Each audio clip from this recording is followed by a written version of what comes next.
Para iniciar la explicación del artículo de los mecanismos de virulencia por E. coli, iniciamos con la introducción, que es donde vamos a hablar más de los patotipos involucrados en procesos diarreicos, que inicia con la E. coli enteropatógena, que da en lactantes, la E. coli enterotoxigénica, que da en niños menores a 2 años, que es lo mismo, diarrea acompañada de vómito y fiebre. Tenemos la E. coli enteroagregativa, que da diarrea de color verde característico y con moco, y la E. coli chegatoxigénica, que da dolor abdominal, diarrea con sangre y estas da poca fiebre. La E. coli enteropatógena se caracteriza porque puede ser moderada a grave. Tiene una mortalidad entre el 10 y el 40%. Sus cepas se dividen en típicas o atípicas. Esto es debido al plasmido de virulencia llamado factor de adherencia. Las típicas son las que lo tienen y las atípicas es cuando no. En la infección intestinal se producen cambios en la actividad fisiológica normal del enterocito debido al aumento de la secreción de los electrolitos por parte de las células al espacio extracelular, al aumento de la permeabilidad de las uniones intra e intercelulares y al cambio estructural en la forma de la región apical del enterocito. Este pierde su capacidad absortiva y los solutos se acumulan en el lumen intestinal, lo que conduce a una diarrea acuosa. En cuanto a los mecanismos de virulencia de la E. coli enteropatógena, tenemos dos y el primero se divide en tres eventos. El primero es la adherencia al enterocito, el segundo es la translocación de señales intracelulares y el tercero es la adherencia íntima bacteriana. El primero es cuando la bacteria entra en contacto con la célula por medio del pili-4 y un flagelo. Estos tienen función autoagregativa. El pili es codificado por 14 genes que están ubicados en el plasmido de virulencia y son regulados por el operon PER y por una proteína de SVA, que es la que forma enlaces de disulfuro para mantener su estabilidad. El segundo evento es la translocación de señales intracelulares, que está mediado por el sistema de secreción tipo 3, que es codificado en la isla de patogenicidad. Esta isla de patogenicidad se divide en 5 perones que va del LE1 al LE5. Del LE1 al LE3 se codifican los genes para las proteínas ESC, que son las que se encargan de conformar el sistema de secreción tipo 3. El LE4, que codifica genes de las proteínas secretoras y algunas efectoras, y el LE5, que codifica genes EAE para el receptor TIR, que es el que va a permitir la unión. Estas proteínas efectoras tienen varias funciones. El primero es contribuyen al daño celular mediante la formación de conductos o filamentos y poros para la translocación de proteínas en la membrana del enterocito. El segundo son cambios del potencial de membrana de la mitocondria, que son producidos por la proteína MAP, que es una proteína asociada a la mitocondria, que es codificada por el LE4. La tercera es la formación transitoria de filopodios mediante la activación de GTPasa. La cuarta es la reorganización y pérdida de la nucleolina para bloquear el proceso de ARN ribosomal. La quinta es la alteración de microtúbulos en algunas células epiteliales. Tenemos una proteína efectora que es secretada por el sistema de secreción tipo 5, pero esta está involucrada en la citotoxicidad celular durante la adhesión bacteriana y la formación de poros.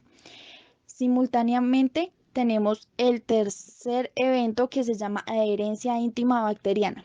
En este evento lo que va a pasar es la unión del sistema de secreción tipo 3 va a ingresar la proteína TIR, que una vez adentro de la célula, la cabeza de TIR se proyecta hacia la superficie de la membrana y ahí actúa como receptor para la intimina y para la transmisión de señales luego de esta interacción. El segundo mecanismo es la polimerización, que es cuando se forman las largas cadenas de actina que alteran la morfología del citoesqueleto. Se dañan las microvellosidades y pues estas al dañarse pierden su función. En este mecanismo lo que va a pasar es que TIR se fosforilada en tirosina 474, que este se va a unir a las proteínas adaptadoras de la célula hospedera. Hay dos, NSK y CRK. NSK activa la NWASP, que esta a su vez va a activar el complejo ARP 2 tercios, que es un mediador para la polimerización de actina, y la CRK, que va a inhibir la polimerización de actina. Esta NSK y CRK van a competir por la unión a la tirosina 474. La E. coli gigatoxigénica se caracteriza por producir una o más toxinas Shiga, que son STX, similares a las producidas por Shigella disentera de tipo 1. Esta toxina causa un efecto citotóxico sobre las células y esta E. coli tiene carácter zoonótico, que es importante en la salud pública. Causa un dolor abdominal, diarrea con sangre y poca fiebre. Es prevalente en Estados Unidos, Canadá, Australia y Europa y Latinoamérica, donde Argentina es endémica con 500 casos por año. E. coli gigatoxigénica tiene más de 400 serotipos que causan desde una enfermedad leve a una colitis hemorrágica y un síndrome hemolítico urémico, que es SHU, en los más graves. La colitis hemorrágica es mediada por la toxina Shiga, que progresa a colitis gangrenosa, perforación del intestino, lo que causa una peritonitis. Los mecanismos de virulencia de la E. coli gigatoxigénica, son tres. El primero es la adhesión a la célula, que es causada por el sistema de secreción tipo 3, igual que la E. coli enteropatógena, y que los factores que participan en la formación de esta lesión también se codifican en la isla de patogenicidad. Es decir, que la adhesión a la célula es el mismo procedimiento a la E. coli enteropatógena. El segundo mecanismo es la toxina STX, que es la toxina Shiga, que se divide en dos, el 1 y el 2, que son inmunológicamente diferentes, y cada cepa puede presentar un subgrupo o los dos subgrupos. El subgrupo 2 es más asociado a los casos de síndrome hemolítico urémico y está compuesta por las unidades A y B. El ingreso a la célula y la distribución de esta toxina hacia los diferentes órganos está mediado por tres mecanismos. El primero es macropinocitosis, el segundo transitosis y el tercero es la endocitosis. La macropinocitosis es el que permite la entrada de la toxina cuando el receptor de las membranas GB3 no es expresado a la célula como el enterocito. Este es independiente del sistema de secreción tipo 3 y de la intimina, es decir, que este es estimulado por la reorganización de la actina mediante la proteína P, que es secretada por la E. coli, y contribuye a la formación de las microcolonias y a la adhesión de las células epiteliales del colon T84. El segundo, que es la transitosis, es mediante vesículas. La toxina pasa de un espacio extracelular a otro, aunque este mecanismo no está estudiado del todo. Se conoce que a un aumento debido a la MPC facilita la propagación sistémica de la toxina hacia las células endoteliales que expresan GB3, siendo el endotelio glomerular el que más expresa, y le sigue las células endoteliales del intestino y del cerebro. Y el tercero, que es endocitosis, es cuando una vez se une la subunidad B de la toxina al receptor GB3, posteriormente mediante la invaginación de la membrana, la toxina es inducida al citoplasma. El tercer mecanismo de virulencia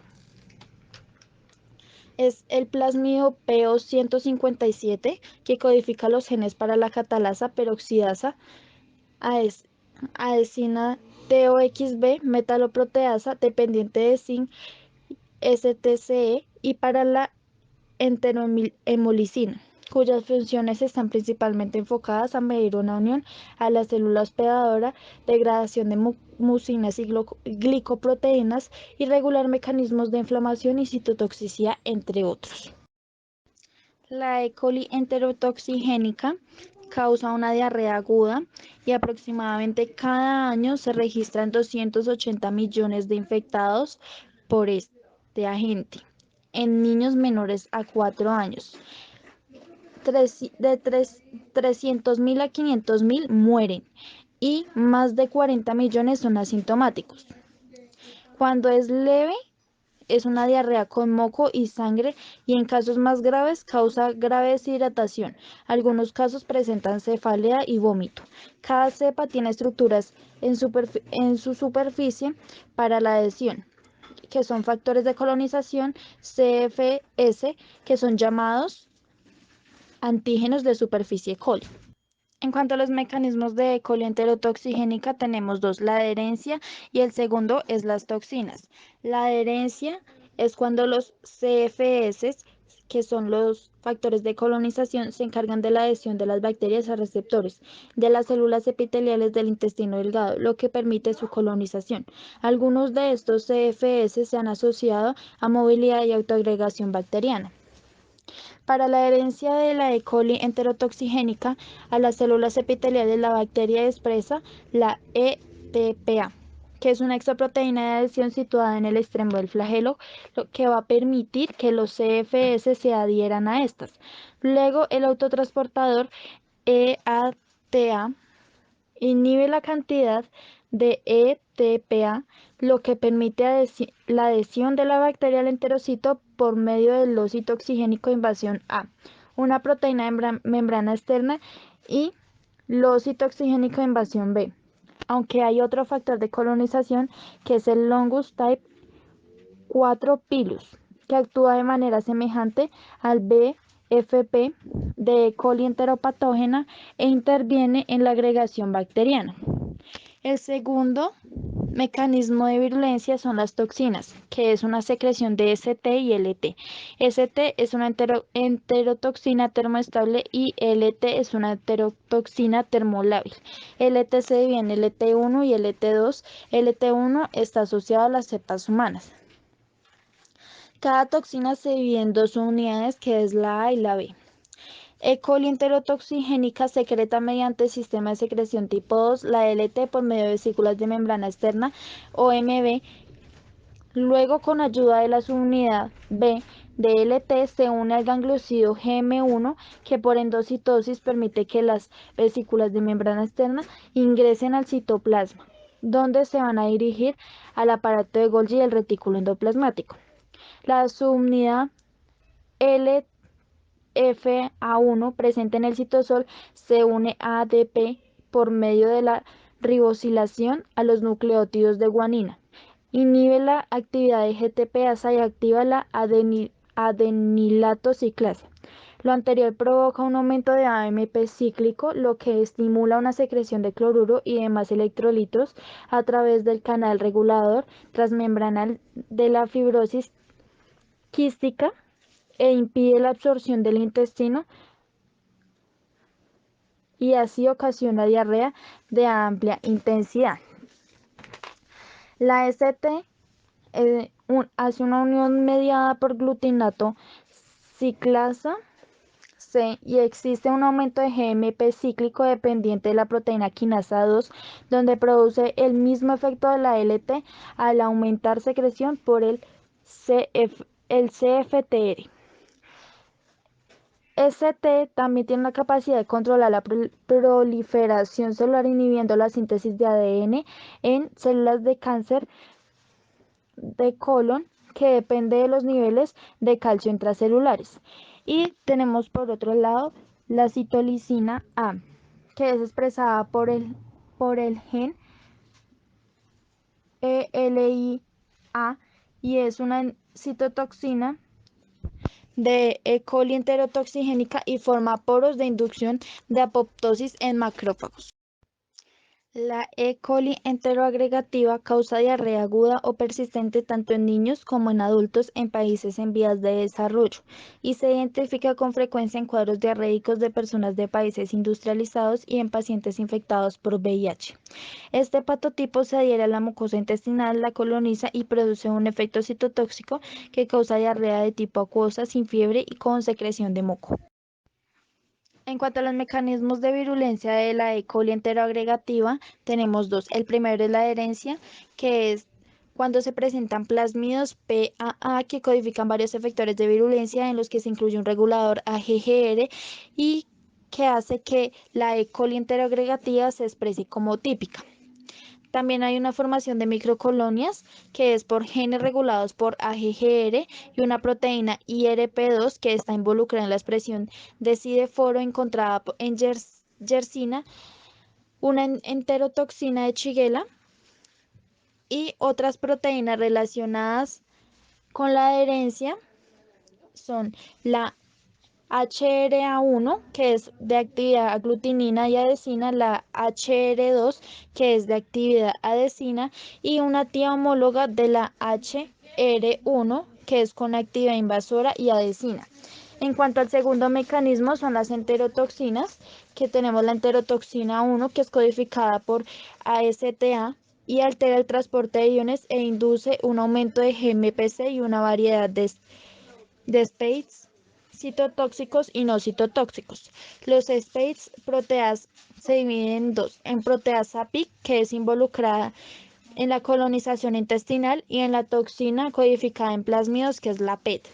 La PIC es un grupo no citotóxico, que es una proteasa con actividad mucinolítica que abre paso a través de una capa de moco. Y la PET es una espectrina de la membrana del aparato de Golgi que bloquea su función. Esta sí es de actividad citotóxica. La Escherichia coli enteroinvasora presenta como síntomas diarrea acuosa con sangre o moco y dolor abdominal. Usualmente se presenta solo diarrea, lo cual la hace indiferenciable de la producida por Escherichia coli enterotoxigénica y menos grave que la causada por Shigella. La transmisión se da de persona a persona por ingestión de agua o alimentos contaminados, siendo importante en niños sobre 6 meses de edad. Existen pocos estudios epidemiológicos que demuestren la presencia de esta bacteria a nivel mundial, puesto que las cepas se confunden con las de Shigella, ya que existe una estrecha relación filogenética y bioquímica entre la Shigella y la Escherichia coli enteroinvasora. La Escherichia coli enteroinvasora posee adhesinas que le ayudan a penetrar más fácilmente las células epiteliales del colon. Esta bacteria también se mueve de manera lateral para invadir otras células. La Escherichia coli enteroinvasora y la Shigella poseen un plasmido de virulencia que se denomina PINB, que codifica para el complejo proteínico T355, proteínas como la VIRA, VIRG, entre otras, y antígenos de invasión de plásmidos como IPAA, IPAB, IPAC, entre otros. La Escherichia coli enteroinvasora va a ingresar a las células M por medio de transitosis. Posteriormente va a invadir los macrófagos, donde va a haber un antígeno de invasión de plásmidos llamado IPAB, el cual va a liberar a la bacteria antes de que sea fagocitada por el macrófago. La bacteria va a ingresar al enterocito por medio del reconocimiento de receptores CD44 y alfa-5 beta-1 integrina. Va a ingresar al enterocito y se va a formar el complejo VIRG, NWASP actina. La bacteria tiene en uno de sus extremos una proteína llamada VIRA, la cual va a facilitar el traspaso de la bacteria de un enterocito al otro. Cabe mencionar que durante este proceso se va a dar una liberación de interleuquina 1 por macrófagos apoptóticos e interleuquina 8 por los enterocitos infectados. Y estos van a promover la migración de polimorfonucleares, los que van a facilitar la entrada vía luminal de la bacteria al epitelio. La Escherichia coli adherente invasora se aísla con más frecuencia en mucosa intestinal de pacientes con enfermedad de Crohn. Esta enfermedad causa una inflamación del intestino, principalmente del ileón, aunque también causa inflamación de todo el tracto gastrointestinal. Las principales características de patogenicidad son la adhesión epitelial, la invasión, la supervivencia dentro de los macrófagos y la formación de biopelículas. Esta bacteria tiene dos mecanismos de invasión a la célula. Como bien sabemos, esta bacteria tiene flagelos, los cuales le permiten moverse y acercarse a la célula a la que se va a adherir. En el primer mecanismo de adhesión tenemos que la bacteria tiene una adhesina FIMH ubicada en el pili tipo 1, la cual se va a unir a los residuos oligomanócidos del receptor CEA-CAM6 de la célula huésped. Esta invasión de los enterocitos intestinales va a conducir a un aumento de la estimulación del interferón gamma y el factor de necrosis tumoral alfa, lo que va a generar una sobreexpresión del receptor CEA-CAM6. En el segundo mecanismo de invasión a la célula, la bacteria va a usar una fimbria polar larga que posee, la cual usa para acercarse a la célula y posteriormente invadirla. Luego de invadir la célula M, por medio de transitosis, va a invadir los macrófagos, donde se va a replicar dentro de los fagosomas. Durante su replicación, va a producir el factor de necrosis tumoral alfa, el cual va a inducir una inflamación en el ileón y la formación de granulomas. Durante este proceso va a ocurrir un estrés del retículo endoplásmico. En respuesta a este estrés, el factor de transcripción XBP1 va a producir una sobreexpresión en las células epiteliales de la proteína GP96, la cual va a servir como receptor de la proteína OMPA, la cual va a ser producida por las vesículas de la membrana externa, que es un factor de virulencia que tiene la Escherichia coli adherente invasora. Las principales características en patogénesis de la Escherichia coli adherente difusa son, en primer lugar, la unión mediante adhesinas fimbriales a la mucosa intestinal. Las cepas de esta bacteria expresan adhesinas fimbriales denominadas AFA y adhesinas afimbriales denominadas DR. Estas adhesinas están en la superficie de la membrana externa de la bacteria. La segunda característica en patogénesis es la formación de microcolonias. La tercera es la producción de citotoxinas y enterotoxinas. Y la cuarta es el desarrollo de una inflamación grave de la mucosa intestinal. Esta bacteria se divide en dos clases, una típica y una atípica, y tienen como característica que se unen al factor de aceleración HDAF. Algunas adhesinas se van a unir a este factor y otras se van a unir al factor CEA-CAM6. El factor HDAF tiene como función regular la cascada del complemento y favorece la infección al intervenir en la interacción entre el patógeno y las células infectadas. Se conocen dos adhesinas principales, una es la adhesina fimbrial 1845 y la otra la adhesina involucrada en la adherencia difusa. La adhesina F1845 tiene como receptor HDAF y al darse esta unión ocurre un alargamiento de las microvellosidades del intestino. Una vez estas adhesinas se unen a los receptores del enterocito, se va a producir la activación de la quinasa SRC, que va a ayudar a la movilización y organización de HDAF alrededor de la bacteria. La lesión de la membrana va a ocasionar elongación, daño en las vellosidades y reordenamiento de las proteínas C en el citoesqueleto, lo que va a generar un aumento en la permeabilidad del enterocito. Posteriormente se va a activar la MAP quinasa, que induce la síntesis de interleuquina 8, que va a inducir a la transmigración de polimorfonucleares. Esto va a estimular la síntesis de factor de necrosis tumoral alfa e interleuquina 1 beta, que son citoquinas proinflamatorias en los enterocitos causando daño celular. Desde hace varios años se han adelantado estudios en vacunas con el fin de reducir la exposición a los patotipos de E. coli en humanos. Se han estudiado vacunas atenuadas, unidades, toxoides, conjugadas, entre otras. Se han realizado varios estudios y los mayores avances son en Escherichia coli enterotoxigénica, obteniendo resultados variables en la efectividad de esta vacuna. También se han adelantado estudios con Escherichia coli enteropatógena, pero a pesar de estos avances no existen productos aún disponibles para el control de la infección por esta. Recientemente se desarrolló una vacuna combinada contra 5 patotipos de E. coli, entre los cuales está enteropatógena, enteroagregativa, enteroinvasora, cigotoxigénica y enterotoxigénica. Estas vacunas fueron inactivadas con formol y aplicadas de forma subcutánea. Esta vacuna mostró un 100% de efectividad en ratones y ofreció una protección contra los 5 patotipos de E. coli en una sola dosis e indujo también una buena respuesta humoral. Actualmente existen 2 tipos de vacunas disponibles comercialmente que tienen como función la disminución de la colonización por Escherichia coli cigotoxigénica en el ganado, lo que disminuye el contacto de los humanos con cepas de esta variedad.